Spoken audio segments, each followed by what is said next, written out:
When you think of Santorini, you're not just thinking of an island.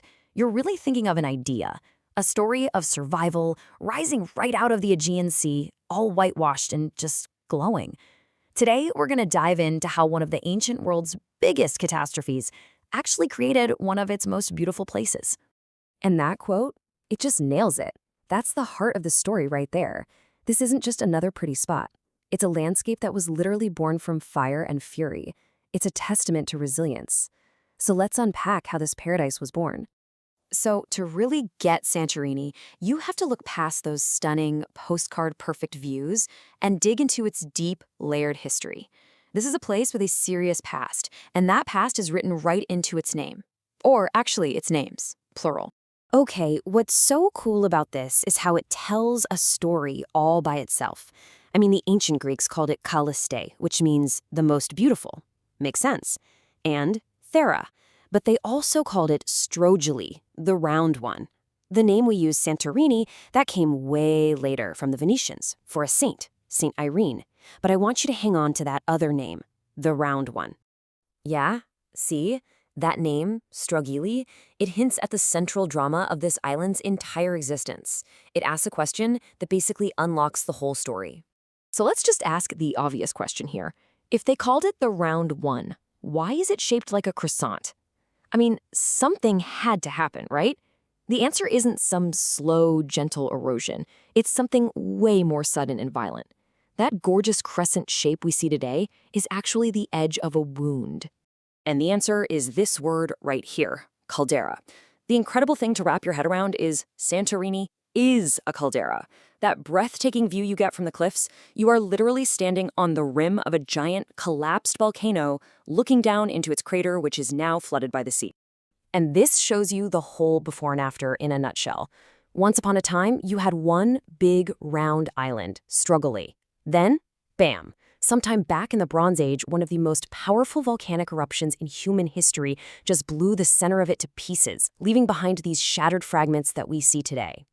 Of course, a geological drama that big, it's not just about rocks. It had a devastating human cost. The very same eruption that reshaped the island also buried an incredible civilization, freezing it completely in time. We are talking about the settlement of Akrotiri. And listen, this wasn't some sleepy little village. This was a sophisticated, bustling Bronze Age town. It was a key part of the great Minoan civilization from Crete. We're talking multi-story buildings, sophisticated plumbing, absolutely gorgeous, colorful frescoes on the walls, and then just gone, buried under tons of volcanic ash, kind of like a Mediterranean Pompeii. That eruption was so massive, it probably sent tsunamis across the sea that helped cripple the entire Minoan culture. Just unbelievable. And this is probably the most powerful way to think about it. That view from a village like Oia or Fira isn't just pretty.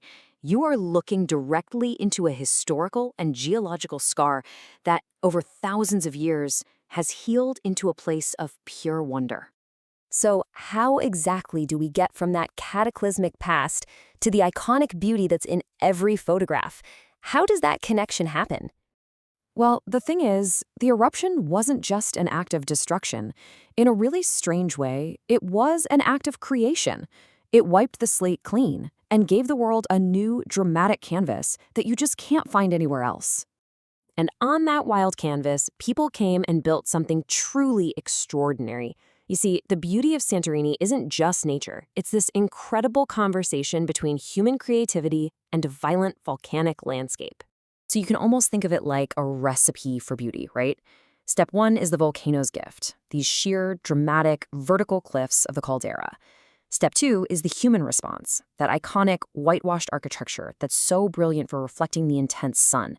And step three is how it all comes together. These villages, like Oia and Fira, that don't just sit on the land, they literally cling to the edge of the cliff, tumbling down towards the sea like a frozen waterfall. And that just leaves us with this one final thought. Santorini is definitely paradise, no question. But it's a paradise with a past. It's a place that reminds us that whole civilizations can vanish and landscapes can literally break apart.